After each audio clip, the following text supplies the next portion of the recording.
living true to yourself is so empowering and so wonderful that doing that pivot, as hard as it is in the moment, if you think about what future you is going to experience because you made changes now, you are giving yourself a gift of a better, more wonderful life.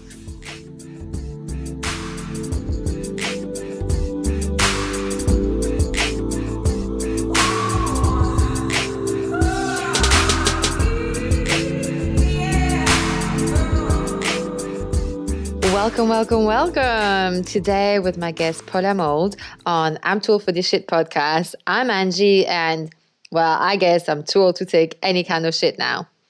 If you don't know me, I'm Angie and the founder of angies.com. That's angie-s.com, link in the show notes.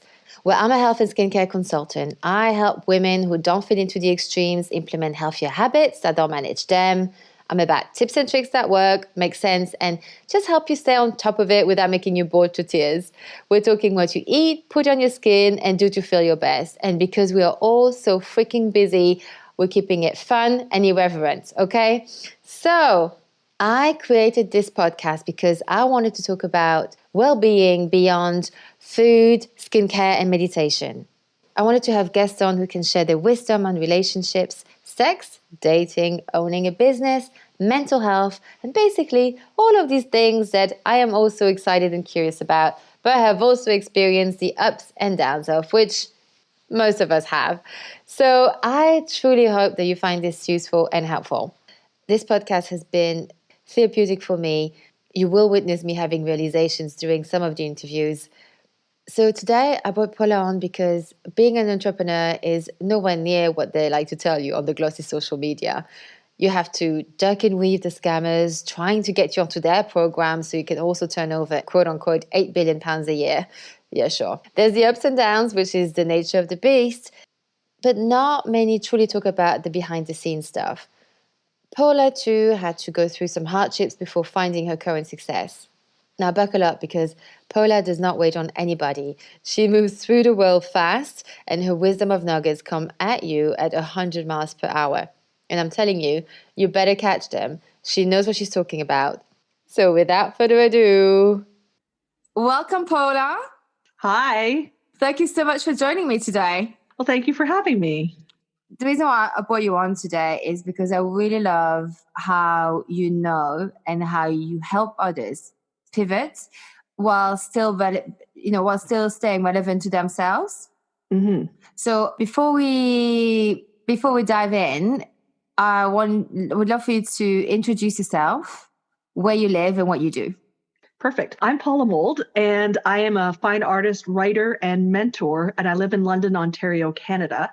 I've been a fine artist professionally since 2015, and I had a big midlife crisis moment where I nearly died facing an oncoming car coming at me on the highway, and I had no way of getting around it. And as soon as I realized I was going to die in that moment, I realized I hadn't used any of my skills with my life. I hadn't done anything on my bucket list, nothing. And that just changed my direction completely. And I dropped my tech company that I was running. I ended my marriage and I started focusing on creating art that would move and connect people. And in the process of ending my marriage, I now live in London, whereas I never used to. I also started writing. I released a book called Wake the Fuck Up. It's designed to help Generation X women take control of their lives through daily exercises that are simple to do and cumulatively build up their ability to rethink and reinterpret their lives and take control of them. And I also am running, co-founded a company called The Creative Visionary, which helps creatives, artists, writers, musicians, and anybody who's creative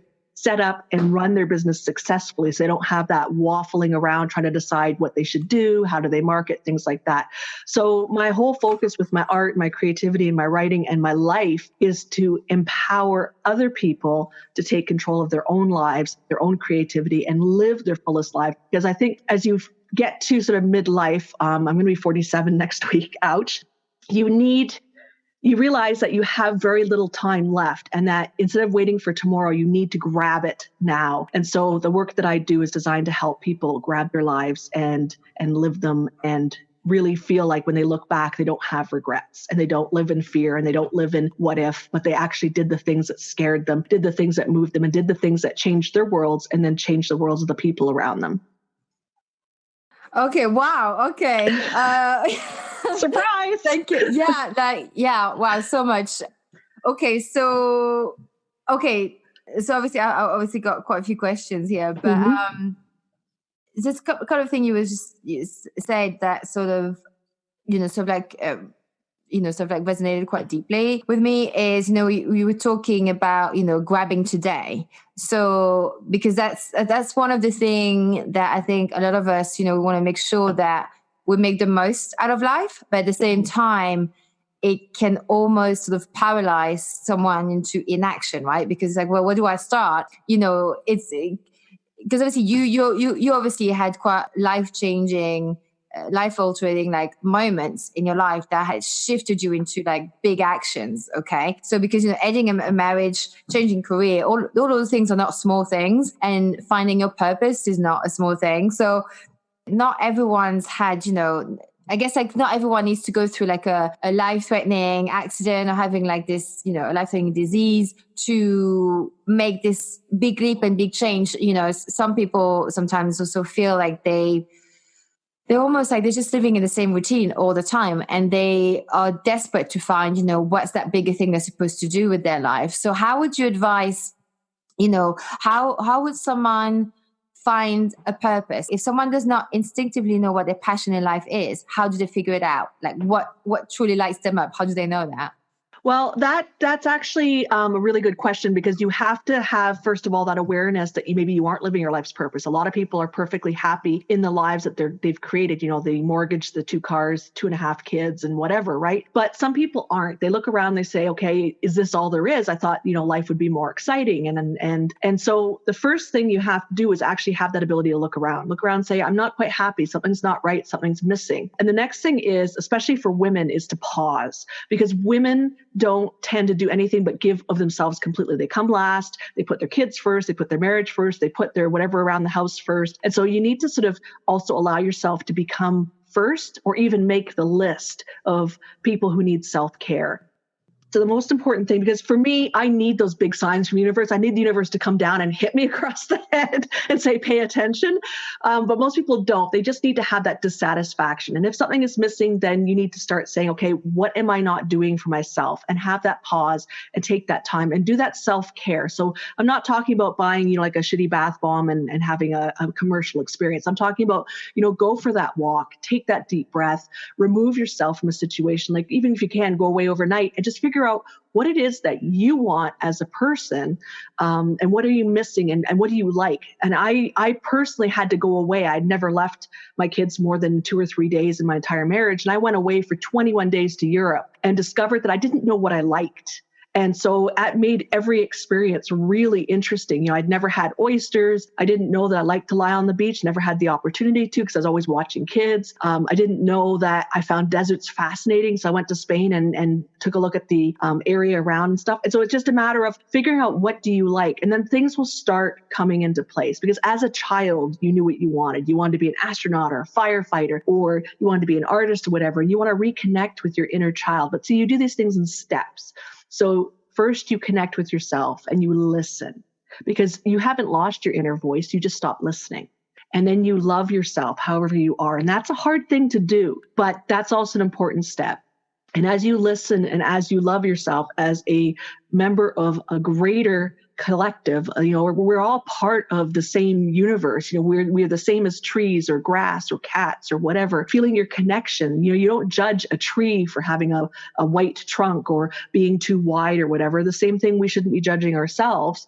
We start connecting with ourselves, and then you connect with your purpose as you go. But we have to stop and listen. And our lives are so busy and so full and so go, that usually by the time somebody's ready to listen, they're in their mid-40s and having that midlife crisis. And hopefully it's not as dramatic as mine. Yeah, no, I mean, I hear you a lot, especially with, women needing to pause. And I think because we're definitely really geared into like over deliver, over give and everything. And actually it's not helping. It's actually terrible in relationships as well, because people feel smothered or mothered, which is even like awful. At work, you just end up being resentful all over the extra hours and commitment you're doing, and not giving the thanks that you think you should get, but no one's asked you to do all of that. So I think there's a lot of there's a lot to say about self-responsibility, right? So it's like, it's hard because we get to give, but it's important to listen to ourselves and not always do, which is, it's kind of, it's weird because even though it's a very woman thing to do, it's a very masculine energy to be in that mode, always like leaning forward, do, give, right? So if someone doesn't have the time to go or the finance to go like on a 30-day, trip to Europe, would there be like would you have an idea of how to do that just like at home after the kids are in bed or when you have like some downtime? Yeah, send the kids away. If you can't get away, maybe there's grandparents or aunts or uncles that can take them.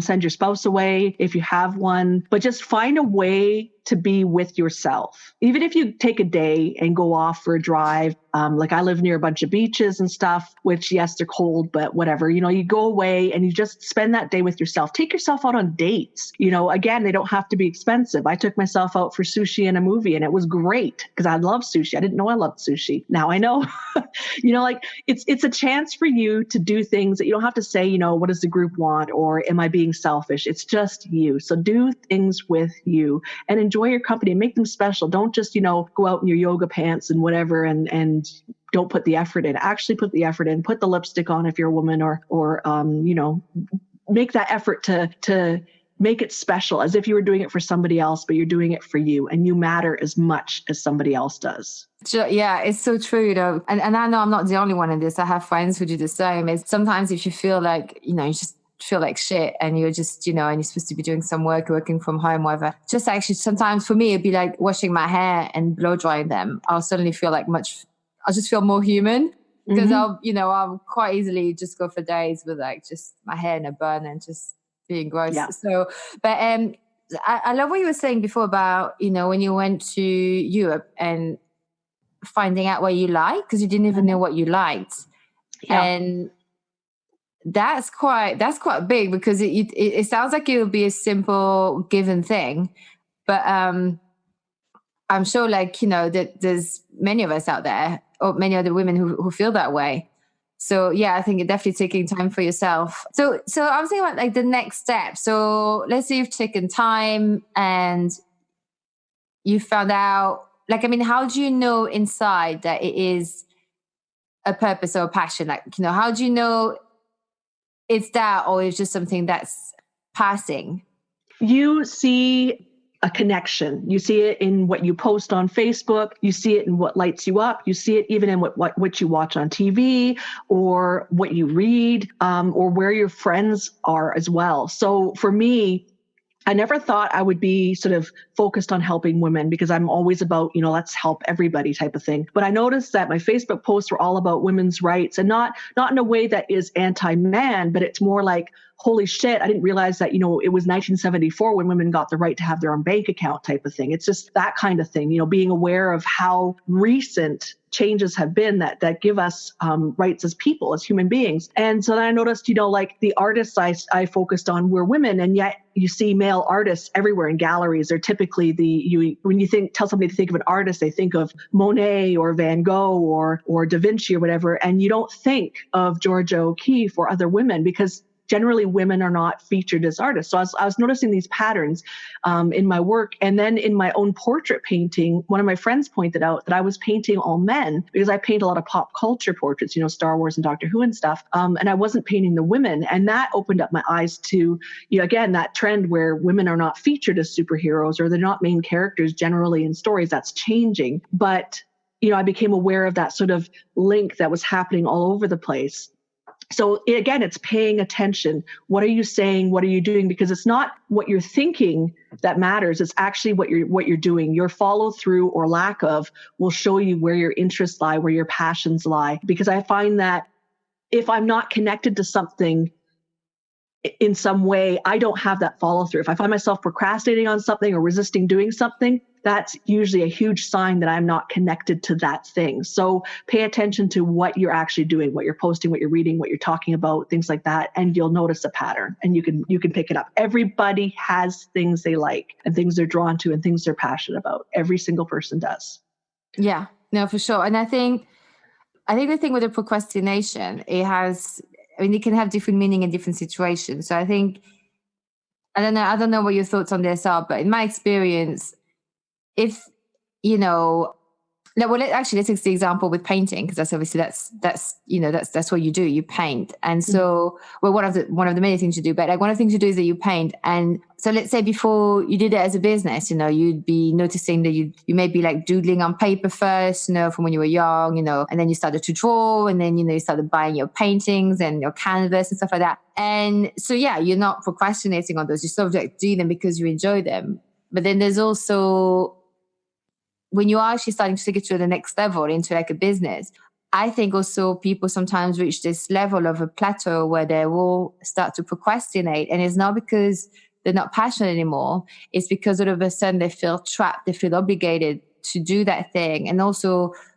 another reason could be that they're worried about the success it can have. So sometimes procrastination doesn't mean you're not doing what you're supposed to do. Sometimes it shows different things as well. It's just showing up your own blocks, your own fears, and you getting in your own way, right? Absolutely. Now, procrastination is a symptom of many different causes. So you could procrastinate because you're overwhelmed. And that's fair, because usually when you have too much on the go, you procrastinate because you don't know where to start. And so you don't start anything. That's number one. Number two is you procrastinate because you truly don't want to do something. And that's fair too. But sometimes we have to do those things. Like I didn't want to spend 5 years changing kids' diapers. That just ended up being what I did and couldn't procrastinate on that. Number three, procrastination is a sign that you need to play. And our inner child is a son of a bitch sometimes, where we say, I'll play later, must do work now. And so your inner child is waiting for you to play. And you're always saying later.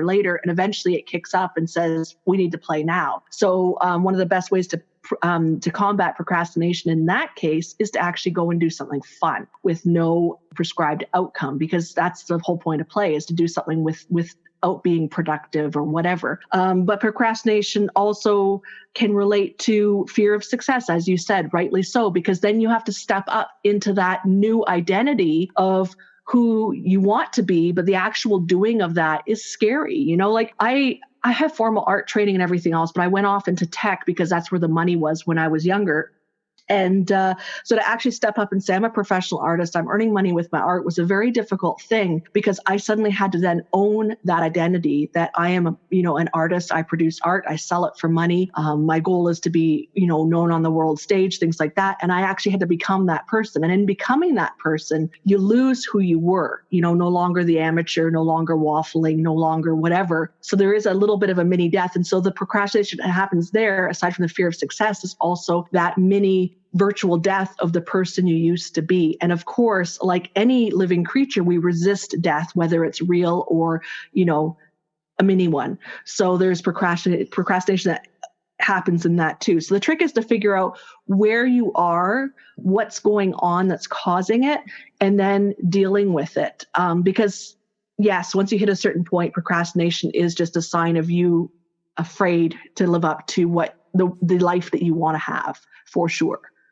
Yeah, I love how you actually just systemized it. I never thought about it. I didn't realize it was that many different forms of procrastination. But then when I hear you talking about them, it makes so much sense. Like, especially like the kid, like, you keep saying, no, we'll play later. That's why sometimes like a really, whether it's a big night out with your friends or just a day just watching Netflix, all of a sudden the next day you're like super productive.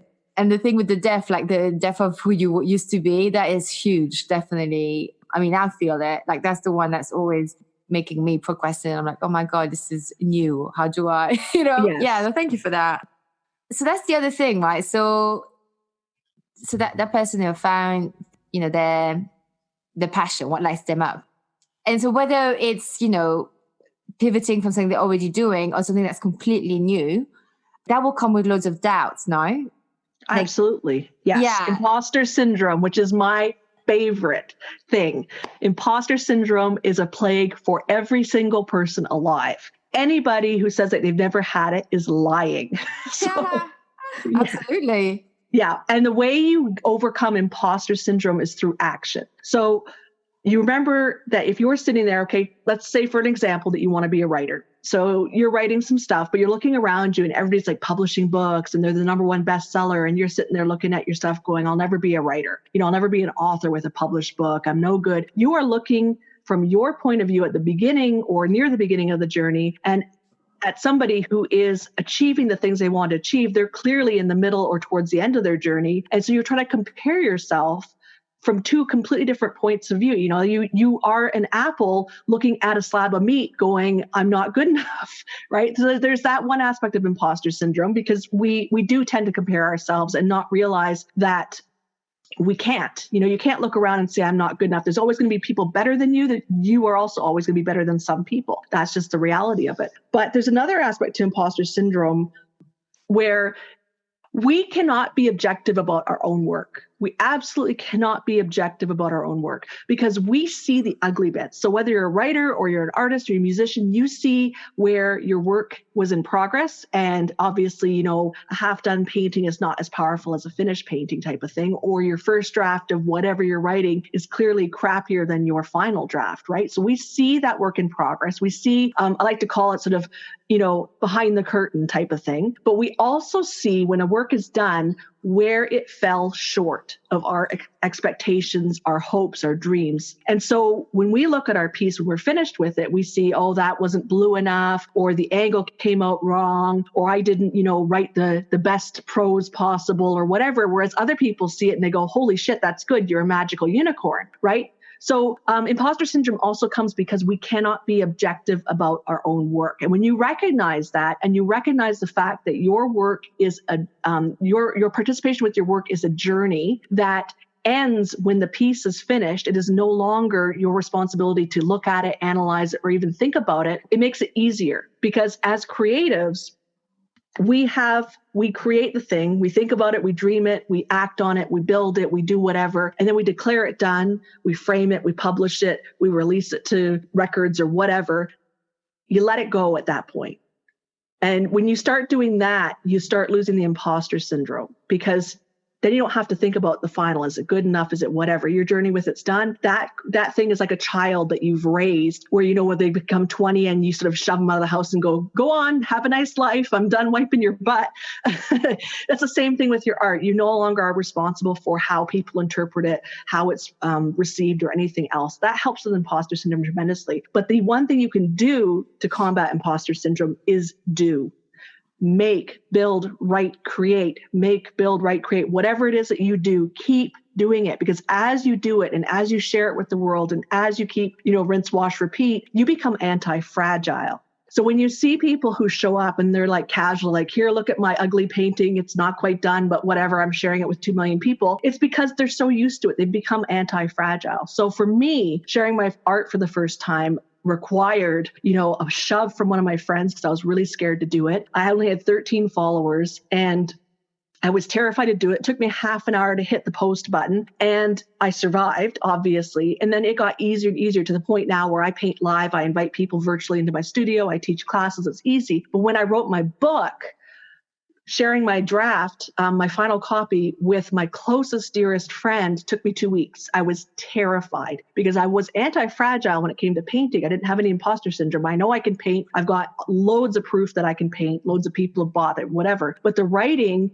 even though I was writing, daily and everything else, I'd never released a book before and it terrified me. And so I was like, is it good enough? Did I just waste 2 years of my life? If she hates it, I'm going to die, types of things. And it took me 2 weeks to show it to her. And once she came back and she said, holy shit, Paula, this is amazing. That helped deal with that. Validation helps deal with your imposter syndrome. And of course, once I published it and got, the feedback, it was wonderful. But that was a huge part. You need to keep building. You need to keep sharing. You need to put yourself out there and be vulnerable because you do become anti-fragile and it gets easier to the point where imposter syndrome doesn't show up. But the only way to deal with it is through action and knowing that you can't be objective about your art. Other people have a different experience with whatever it is you're creating, and that's valid. And it's not your responsibility to deal with that. Your responsibility is just to create the piece and release it, and create the piece and release it, on and on.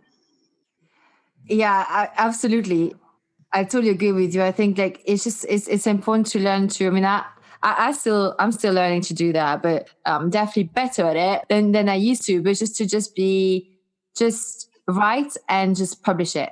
or just make a video, publish it. And that thing about anti-fragile, I mean, that is huge, because that fear you're describing at the beginning, that what paralyzes you before you press the post or the publish button, or showing what you're doing to your friends and family, is understanding that fear is a good fear. It's like, I think someone really has to go through that, not letting it stop them, because they will get to know. And I think that's going to be part of becoming anti-fragile as well, is knowing that on the other side of that feeling, that really uncomfortable feeling, is joy. It really is, because you it's helped to, you feel so good that you've done it, it's important to become anti-fragile, because there are going to be critics out there. But the thing is, they're not doing it. So they, people, it doesn't even matter at the end, you just have to just go and do it, and just be willing to put your work out there. And that's quite vulnerable. Exactly. And, I have to say, a lot of the reasons why I didn't share my art was a fear of haters. I knew that fragile state. Yeah. At that fragile state, I knew that a bad word could shut me down. Right. Yeah. And that's true for everybody. You hit that point where you're like, oh my God, what if they're right? I'm no good. I should kill myself, or whatever they're saying. Right. Yeah. But the reality is, as you just said, they are not doing anything. The secret of trolls and haters is that these are people who desire to move forward, but for whatever reason can't, whether it's fear or inability or lack of self-love or whatever. And so they go out and try to stop the people who are doing things from doing those things. Because if people aren't achieving, then they don't feel so bad about their lack of successes, right? Yeah. So it's really important to put that into perspective, that if they are not out there creating the same way you are and being vulnerable and putting themselves out there, then their reactions are not relevant at all, that you shouldn't even take them in. Yeah, it hurts, but it's kind of like what I did with my first haters. I cheered, because it meant that I was outside my safe circle. Somebody from Greece really, really hated me. And I did the very Canadian. I wished them good luck in loosening their undergarments. Have a good day. And then I blocked them. And it felt really good, because, I didn't own anything that they said. Somebody in Greece hates me so badly, but that's okay. And I was able to let it go, loosen your underwear, have a good day. Bye-bye.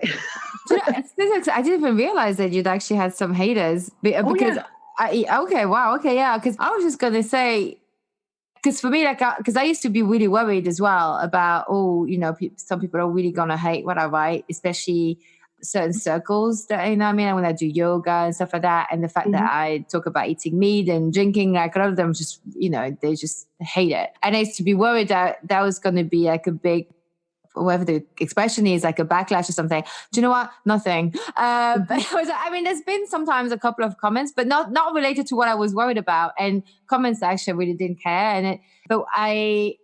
For me, it's also because I'm not big enough, I think, to be getting that kind of attention anyway. You know what I'm saying? So your exposure is much larger. So it makes sense that you would have heard some haters. Yeah. But it's quite funny that someone out in Greece thinks that it gives you an impact. But yeah, there's two things I wanted to mention. Two people. One is, I don't know if you know this comic called Cat Williams in the US. So he's a stand-up comic, and he talks about hate. He's got a very funny stint on haters, and he says that when he says it's funny. When I say it won't be, but he says, God, if you have 16 haters now, you need to aim for 60 by the summer. He talks about how, the mentality of haters. And someone else in terms of trolls, I don't know if you know this person called Jared Freed. He's got a few podcasts on the go. He's a stand-up comic as well. And if people, when you see on his Instagram, and people because he's a comic, so he's going to say things, people, they're not supposed to be offended, and there's always going to be one or two who are offended, and they will say things. And every single time, all he does is he says, "You're fun." And that's it. And they go, and then they really react, but he just leaves it. He says, "You sound fun." And that's it, Yeah. So like you said, kill them with kindness. That's it.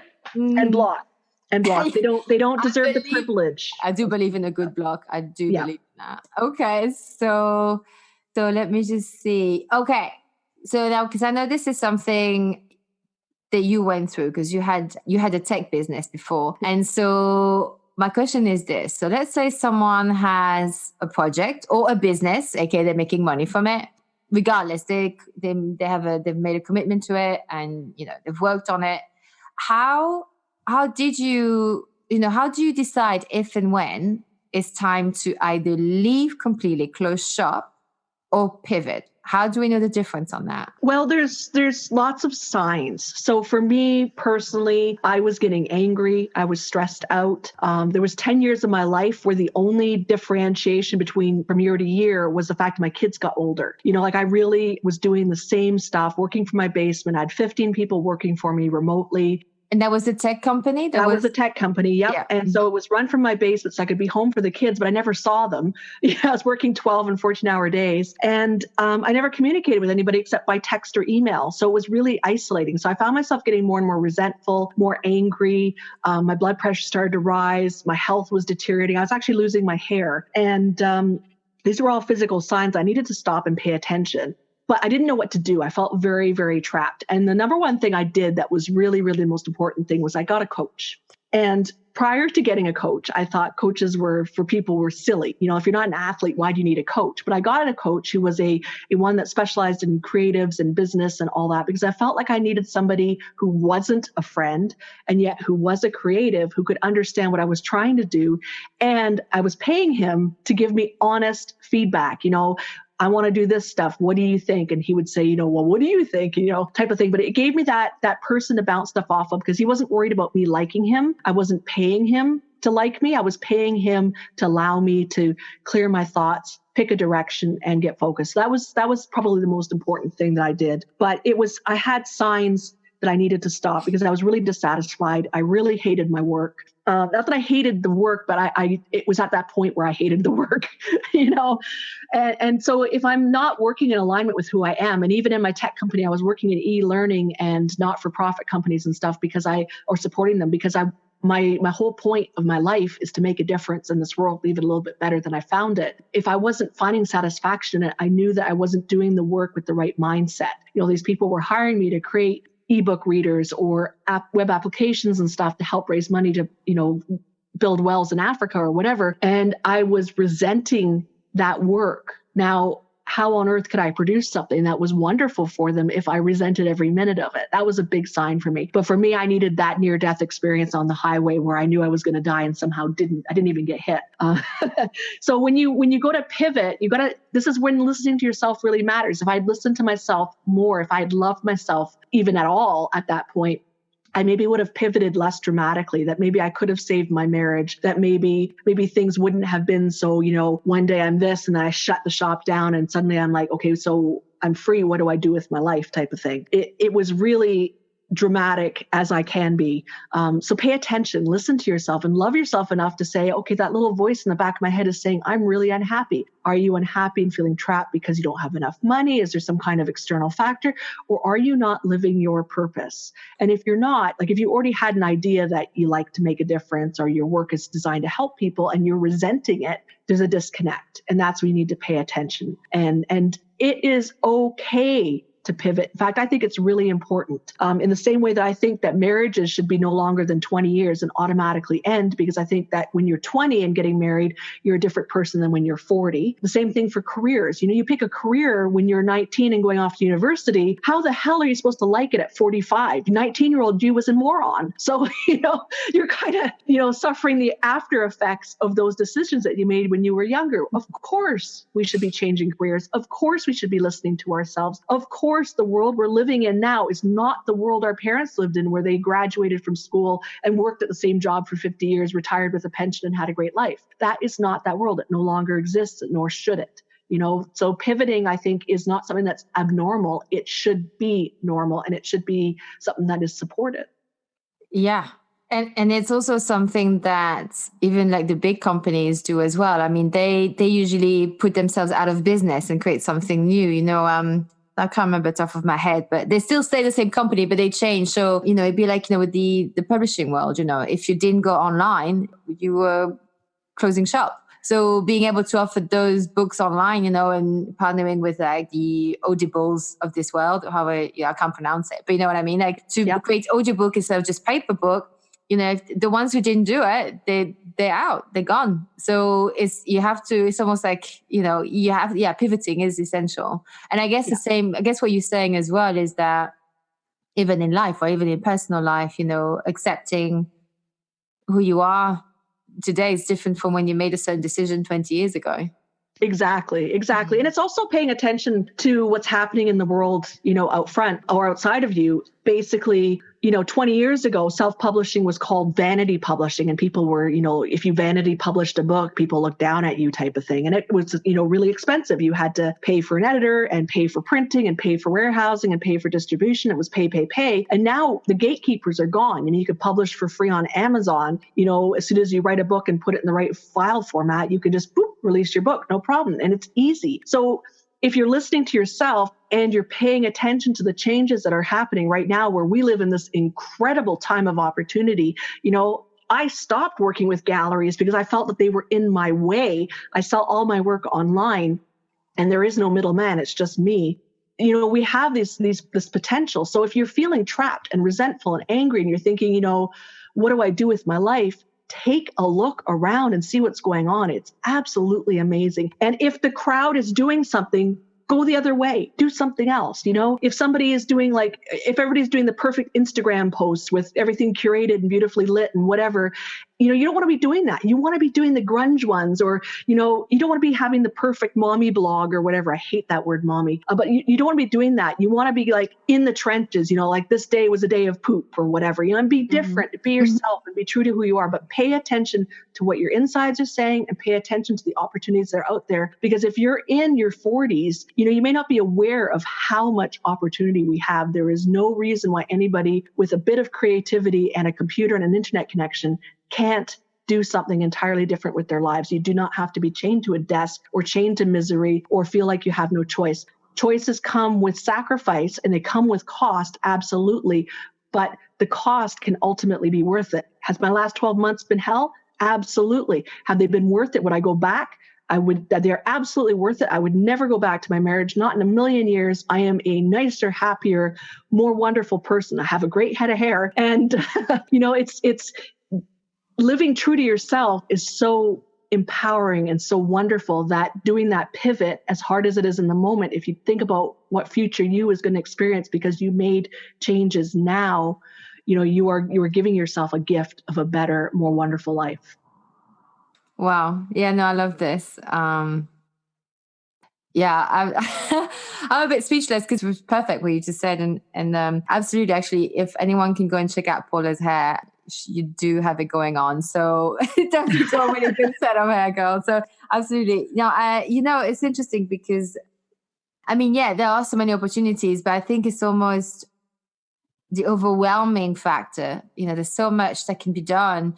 And it's like that fear paralysis, right? People are always like, oh my God, but I should be living my best life. I should be doing X, Y, Z. And just that should almost paralyzes them. But there is actually so much that can be done. And even I have to also learn to give into it more, Mm-hmm.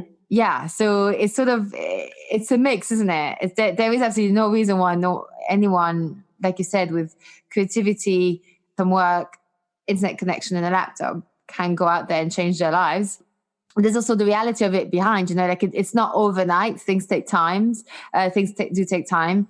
And especially getting over the imposter syndrome, I think that's a lot of that holds us back because we see on Instagram all the gloss, and life isn't like that. Entrepreneurship isn't like that. There's a lot of days where it's hard. There's a lot of time where because it's very much about when you're out there doing something different. What I never realized before I got onto the path of, entrepreneurship myself was I didn't realize how much, and it's going to sound just really soppy, but how much personal development it really is more than anything else, because you're always having to I always have to sort of face myself, check myself that actually, it's the business is a mirror of who you are at any given time, I feel, or my beliefs. I don't know what you think about that. Yeah. You know what? The whole idea of it's just business, it's not personal, is one that needs to be tossed out because it is personal. Business is personal. You need to get out of your own way. You need to have focus. You need to decide what you're going to do. And then the action requires a commitment to yourself. And that commitment can only happen if you love yourself. So yes, entrepreneurship is terrifying. It's something that's kept me up at night a lot. There have been times when I've had to choose between making rice again for dinner versus, getting something from the grocery store because I haven't had the money or whatever. That happens. It's a part of that journey, but it doesn't have to stay there very long. The trick is to have that commitment to show up. So if you still need to keep your job, have a commitment to show up in whatever it is that you're pivoting towards outside of that job until you start building up enough momentum. There's a writer on medium.com, which is an online magazine, who did that thing last year. She's a single mother and she was working at a job where it was hostile. She started writing on Medium, got paid more and more until eventually she quit her job and was able to do the thing she loved. That's a really healthy way to do it. I had to leave my marriage, ended in violence. I had no choice, but there are better ways to do things than I'm doing it, but just show up. The biggest thing as an entrepreneur is show up, make that commitment. For me, I do Sunday intentions. So my Sundays are designed to set aside 3 things I want to do that must be actionable. So things I can actually do that will move me forward personally or professionally and that are measurable. So I decide during that week, okay, I'm going to publish 3 articles this week that moves me forward professionally. It's measurable. I know if I've added those, done those 3 articles or not. And they are actionable because, of course, I'm a writer. I can write. So these are things that aren't adding to my stress, but adding to my business, moving me forward. So, having that commitment to yourself, deciding before the week begins what you want to achieve, and then writing it out and checking it off or crossing it off it reinforces your ability to move forward. It reinforces your momentum because yes, we are our businesses. We aren't separate. We're not making light switches or table legs or whatever. We are making something creative and wonderful. And if you are making table legs, I'm sure they're really special. Like you put yourself into that because you can't be behind a business as an entrepreneur if you're not feeling something for it. So, get out of your own way, have that action forward, have those commitments every week so that you do something that moves you forward every week and allow yourself, to have that. Business is personal. It truly is. And that's okay. Yeah.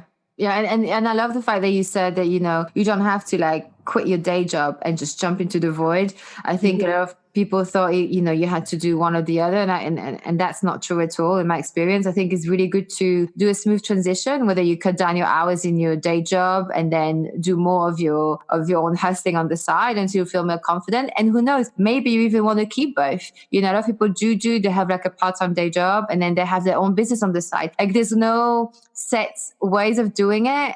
Like you said, just because everyone's going to the left, you can go to the right.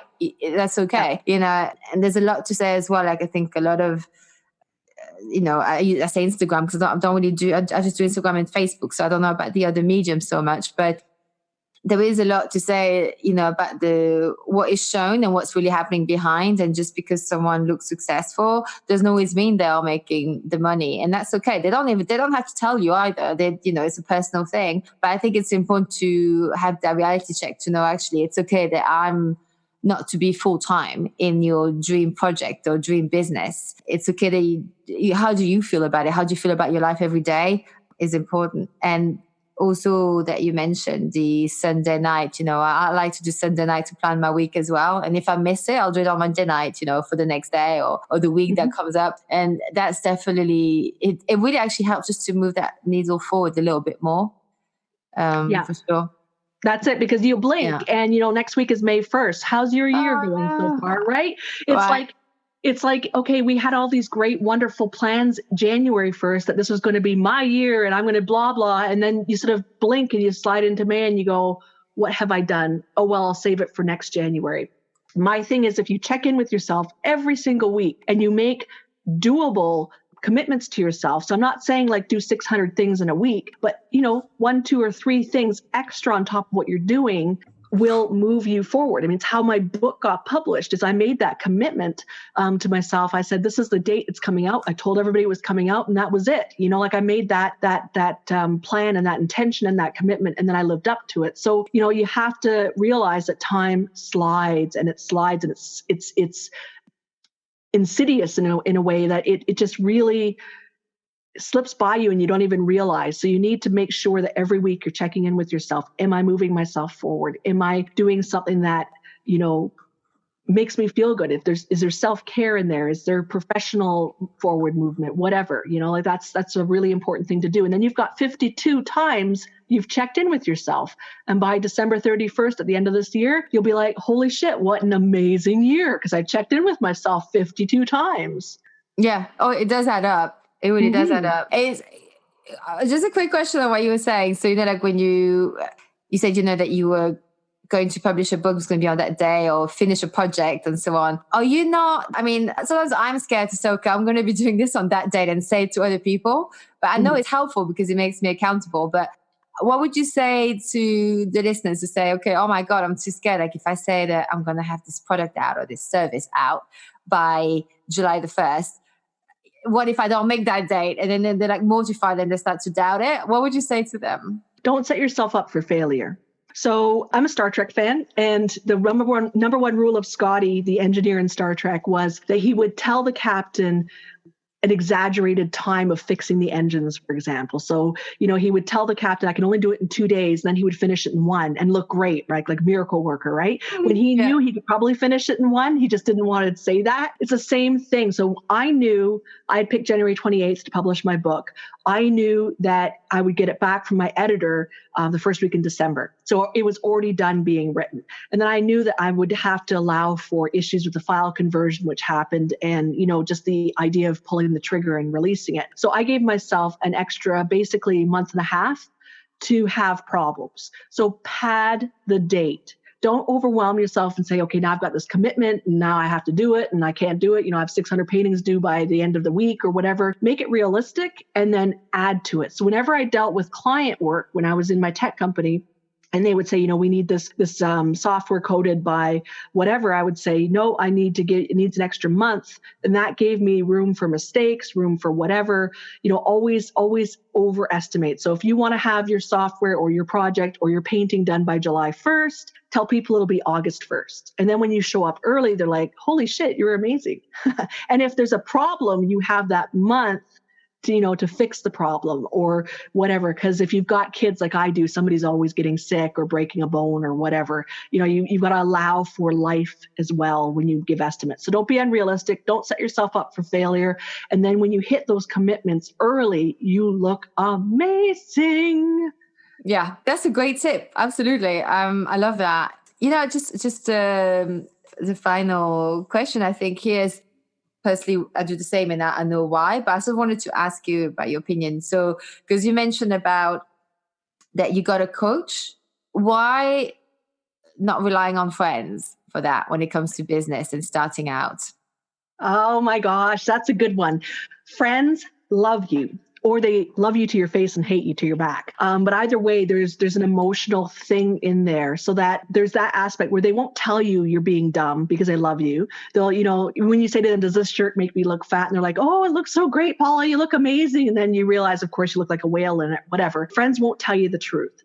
But the other thing is, friends may not be in the same vibe as you or the same career as you or whatever. So none of my friends were painters. And so I couldn't ask them for advice on how to get into galleries or how to market myself or what do they think of this, because they just weren't painters. They were stay-at-home moms, or they, were working whatever job they were working, but they had no idea how to support me mentally or emotionally or whatever in my career change, because nobody had done it. It just wasn't their thing. So a coach, especially one that is in your industry, is invaluable, because they won't tell you, that blouse makes you look good. They'll say, well, really, or they'll say, this is the trends that are happening in your industry. You need to be aware of this, or be aware of how you're showing up, or this is what I'm seeing.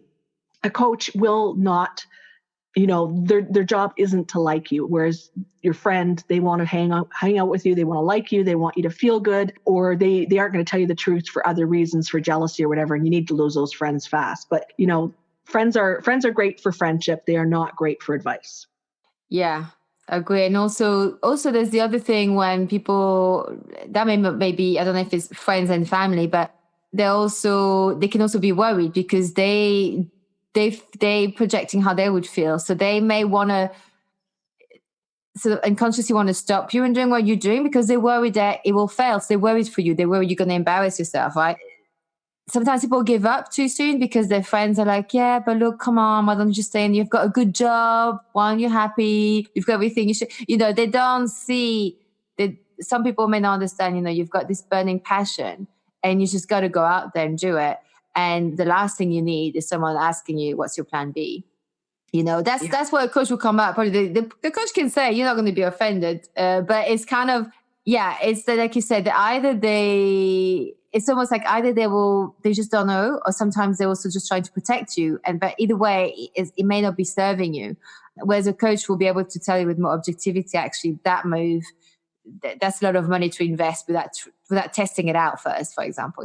They may say that out. But yeah, absolutely. I think it's very important to get the objectivity of a coach, and they understand what you're doing, and they can see through the bullshit, and they're not going to try. They, like you said, they don't need you to like them. Exactly. And honestly, with my coach, it was the first time I had felt empowered. I wanted to be the person he thought I was until I realized I already was that person. Was how else would I project that person, right? So it was a chance for me to step into my own adult self. Up until that point, even though I'd been running a successful company, everything else, I still felt kind of like a 12-year-old inside and kind of like a constant failure. And so when he saw me as somebody who was powerful and motivated and, able to do the work and was doing the work, it really, really reinforced that I was that person that he thought I was. And I wanted to be her more and more. And I've had a few coaches since him to get the different sort of aspects. I did, high performance coaching and things like that. And they all sort of give me more tools in order to get on my own way, but also to be that person that the coaches thought I was. So it's a really, really important step to take, because they essentially hold up a mirror to you, but the mirror isn't one of love or wanting you to be safe. It's a mirror saying, this is actually who you are. Now step up and be that person 100% of the time. So it's a huge self-investment. And, I wouldn't be where I am today without those people who have come in and out of my life, holding up that mirror and saying, go for it. You so got this. Yeah. It's that tough love that pushes you forward, right? Mm-hmm. Yeah. There's a time for sweet love and there's a time for tough love, it's absolutely.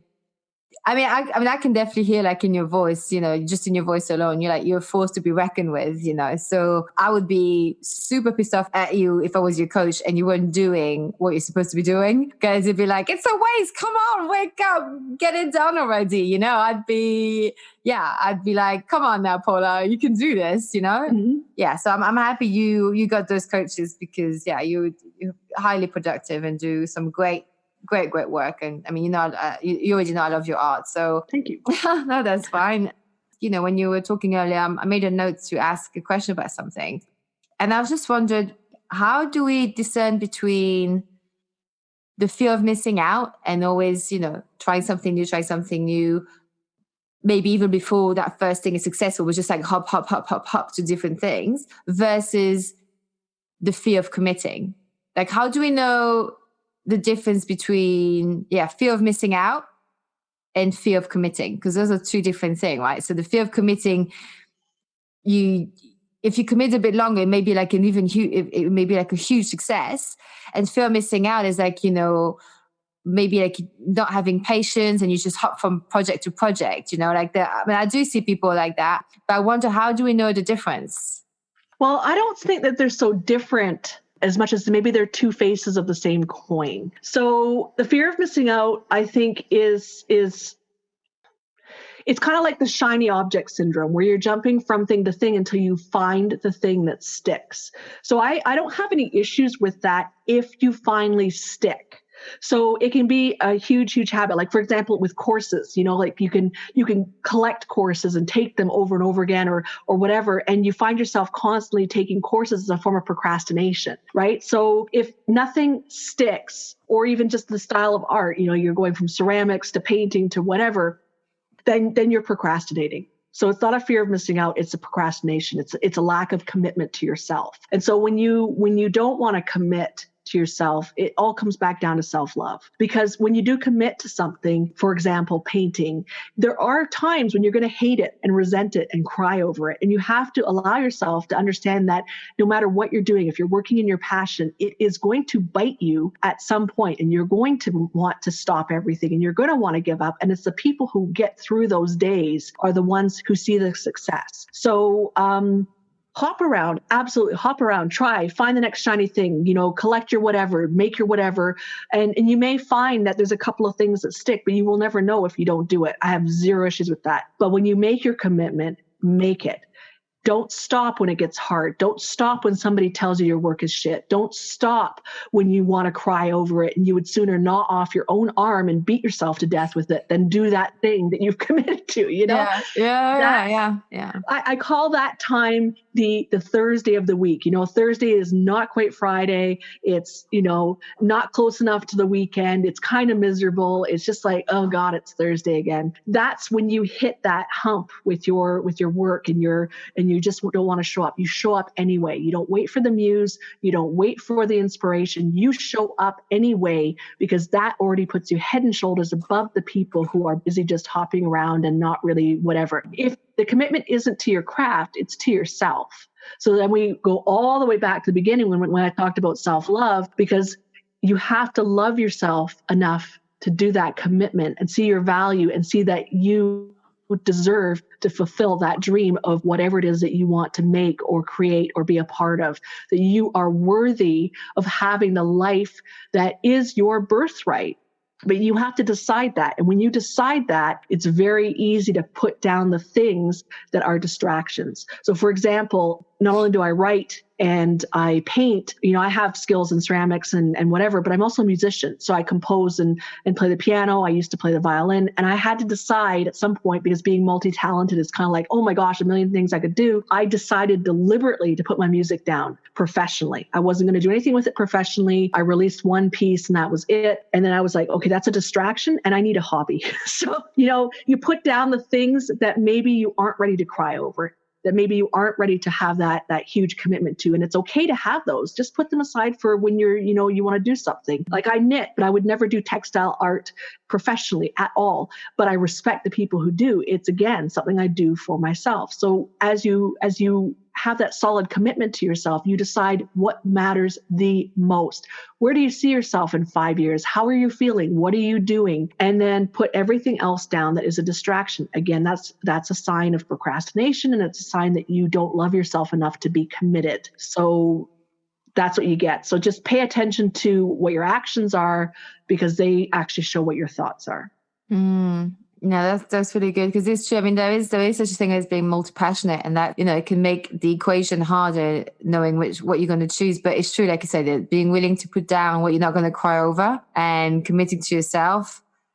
Yeah. And definitely, I think when you're on the road to finding out, don't worry so much about what other people are saying. Just really commit to yourself, love yourself. And when you do, it's not really going to matter what other people say. You're going to take on board what counts. Like constructive criticism, like that's always welcome, and just say, oh, have you thought of doing this? Or have you thought of trying it this way? That's always great. But someone who sort of tears down the way you live doesn't matter, because it's not their life, it's yours.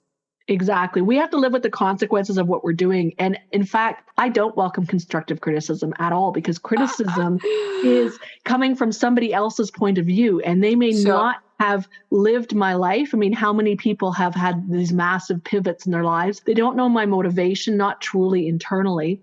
And they're talking from their place of fear or power, perceived power, right? So they can't give me any kind of constructive criticism. I can say, I'm doing this book. Can you give me some feedback or whatever? But I would have to reach out and ask for. I do not welcome it, because that is an opinion from somebody who does not have to live with the consequences of any decision I make. I allowed constructive criticism into my life a few years back, and it nearly shut down my painting business. And I do not allow it anymore, because I have to live with the consequences. I know what I'm doing. And if I make a mistake on my decisions, that's on me, right? I don't want to have somebody else come in and, put their hands in my work. It is my work. I'm very protective of that. Yeah, no, but actually, I do love that. Actually, people, like, one is like, the person who did, she's a consultant, branding consultant, and someone else who I used as a business coach before. Those two, because they get me and they understand the process I've been through and they understand what my intentions are. They will never ever sort of give me sort of willingly feedback. I would go and ask and I know what they say I can trust. I can either take it or leave it, but it's always been golden. It's always helped me go to the next level. So I guess, constructive criticism, but definitely there's a caveat. You have to choose who you listen to. Exactly. And people come to me for advice and stuff, and I'm happy to give it, but I never, ever hold myself to the expectation or the outcome. I don't expect somebody who asks my advice about, should they do this or what direction should they go? I never expect them to follow through. They can pick or choose. They can do whatever. They've asked my opinion. There it is. Use it or not. Feel free, because I don't believe that, beyond saying this is the trend going on online, or this is what you need to add to your website, things that you could say are right or wrong. Beyond that, everything is an interpretation and you have to take on board what works for you or take nothing on board. I think too many people reach out to everybody else and say, what do you think? And those people just shouldn't be thinking at all. Yeah, it becomes diluted for sure. Yeah. So Paula, can you tell us what you do now? And where can people find you? So right now I'm a mentor at The Creative Visionary, and you can find me at thecreativevisionary.com, or we run a free Facebook group for creatives. Co-founder is Lee Shenton. She's an artist in the UK. And you can find us on Facebook at facebook.com/groups/The Creative Visionary. And basically what we do is we run this group to motivate and empower creatives. We run weekly challenges. We're doing a group book with no cost to the people participating, because I don't believe in charging people to be in a book. We have all sorts of guest experts that come in and talk about Instagram or mindset or hypnosis or whatever. Every week we have at least one guest expert come in and talk. And it's a very lively, very safe, very supportive group. So if you're thinking about being a creative, you're welcome in. If you're already one and you're looking for a community, you are welcome in. Elsewhere, you can find me on Paula Mould, Mould.com. You can find me on Amazon. You just search for my name, Paula Mould, and you'll find my book. You can find me on Medium at Paula Mould. You can find me on Twitter at Paula Mould, but fair warning, I post terrible puns because I love puns and jokes and things. Instagram and Tumblr at Paula Mould, both of those. So I'm everywhere. Perfect. Thank you for that, Paula. That's fantastic. I don't even know how you managed to be in all these places. I could barely manage to. I'm like, because social media is just like, oof. But no, look, I just want to say a big thank you for coming on today. You are definitely a force to be reckoned with. Thank you for all your amazing insights and being game and answering all the questions. And really, really appreciate this. Thank you so much, Paula. Thank you very much for having me. I truly appreciated your time. You're welcome. And that's our episode. I hope you enjoyed it. Please don't forget to rate, review, subscribe on iTunes or anywhere else you listen to podcasts from. Drop me questions or any topics you'd like me to cover next time. Please send me a message. You can easily find me on Angie-S.com. So that's AngieS.com, spelled Angie-S.com. Come and join me on the website or find me on Instagram at The Health Lifestylist. All the links are in the show notes. And until then, using health inappropriately.